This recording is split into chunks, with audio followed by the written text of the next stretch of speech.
As you've seen over the last few days here on Newzroom Afrika, it's not just the KwaZulu-Natal provincial government or national government or NGOs or foundations. It's literally all of our society trying to help people in KZN right now to get food and water and shelter and help. And while we try to bring help to people in KZN, as the rain starts to fall there again this evening, and as they try and emerge from the mud and the pain of this time, it's vitally important, so important, to bring hope. Someone who knows all about the power of hope and the power of help and the power of healing is Bishop Malusi Mpumlwana, the General Secretary of the South African Council of Churches. Bishop, good afternoon to you. You're trying to help people in KZN. You're trying to bring hope there as well. What are you trying to do? What can we do for people there?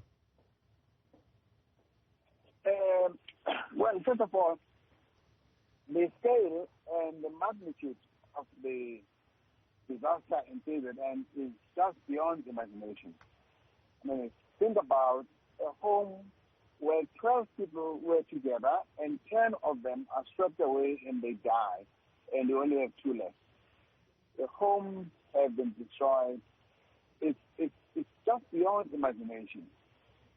But what is happening, though, is that in the midst of it, people are reaching out to each other. And you know what happened in the July unrest of last year? The unrest caused division. People were fighting, people were being ethnic about each other, people were being racial about each other. But this disaster has been in a long time, where help is at hand regardless of who you are. And I think that in itself begins to say something about how we can become a nation that knows how to care for the next person. You've met with religious groups, you've met with other groups, you met with the Motsepa Foundation today, you're praying for people there. I mean, what kind of help do we need to bring for people? Obviously, as many people as possible, we need to try and probably donate food and drinking water. Well, first of all, I think I would like to recognize 2 organizations that we met with today that are offering practical help. One is the Motsepa Foundation that is making available 30 million rand for the disaster in KZN, and that's going to be managed through a process that religious leaders are going to be working and leading in partnership with traditional leaders and the provincial government.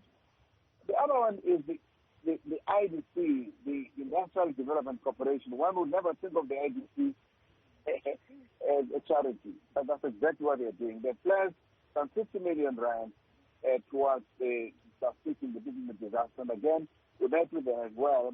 And the value that I think the churches have is in the spread and the network that they have, because it does not matter how many homes are destroyed. It's always a church in that neighborhood. Not just a church, it could be a mosque, it could be a Hindu temple. But there are religious organizations that are within the reach. And that is why the partnership amongst all the religious organizations to make sure we've got a database that we can use to make sure we reach everybody that needs to be reached. There is a young man that's developed an app, Stephen, which is an amazing app. It's a mapping system. You just click on it, and it offers you, does Stephen want to offer something? What is that Stephen wants to offer? Or does Stephen want help of one nature or the other? What help do you need? And where are you located? It's mapped out across the province. And that's one of the things that we're using now, that we've given to the council of churches in KZN, and work with all the other religious organizations to make sure that nobody is left behind. People are crying because, I mean, you know, you've got families, children that are sitting in these halls that are cold, and it's not a pleasant sight at all. And so as quickly as possible, we have to make sure that these people are reestablished. In fact, one of them said to me, could we have even temporary shelters just so that 7 units can be organized just to sustain their dignity despite all the losses they have experienced? These are some of the things that we need to be looking at. And I want to go back to the question of hope. The question of hope in South Africa is in sobering up, waking up to the reality that we need each other as a society. We share one common space called South Africa, but we have never tried to be a common nation. And I think that this disaster in KZN is calling on all of us to say we are one people. And therefore, it does not matter whether you are in Limpopo, the Free State, Western Cape, Eastern Cape, lend a hand. Pray for them, but also offer something, however little, it will make a difference. Bishop, you're a man of God, a person with a deep history in our country, a person who understands and feels the pain. You've seen the pain for yourself that we've all felt during this last week, but also during the last 3 years, from the beginning of the time of the pandemic, the pain that we felt at losing so many people then, losing incomes, and now the pain of KwaZulu-Natal. I don't know, Bishop, after all of this, if you have anything you can say to give us hope during this time when we've had so much hardship over the last 3 years.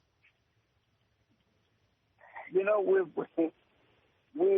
have seen different challenges that we have experienced as a nation. Of course, none greater than the COVID onslaught that has taken, you know, I think 100,000 lives, more than 100,000 lives. We have never even imagined that something like that was possible. The difference with the COVID is that it has got solutions. It has left us with lots of wounds. It has left orphans. There are no less than 300,000 orphans, I believe, in South Africa today. Children whose future needs to be reconsidered. And again, it then falls not only on government in the Department of Social Development, but also falls on the neighborhoods, the communities and the religious communities in those neighborhoods to see to it that these children are assisted. So COVID has been terrible, but COVID has got solutions. One of those is, in fact, the vaccination that we really have to continue to press on and drive for. It's going to become a normal thing in the future, but it has taken a huge shock in the last 3 years for us. And that happened last year. Even that was, if you talk about a man-made problem, we created that, but it also showed up the ugliest part of what we are as South Africans. Not only because of the looting that is bad, but also because of weaponizing poor people who know that they are in need. Can we deal with it? So the Family Council of Churches is saying to bring hope, we need three things. One, we need healing and reconciliation. We have to deal on that. Secondly, we need economic transformation that makes sure that everybody has a stake in the economy and the future of the country. And thirdly, we need to work on a kind of a one destiny, one identity dancing that makes sure that we don't even have to deal so badly with foreigners because we're comfortable in our skin. But that can only happen if these other things are happening. It's the healing and economic transformation. And we believe that this is possible, but now is the time to get those things underway. But please, let's now deal with that. Bishop, thank you so much. Bishop Malusi Mpumlwana, the General Secretary of the South African Council of Churches.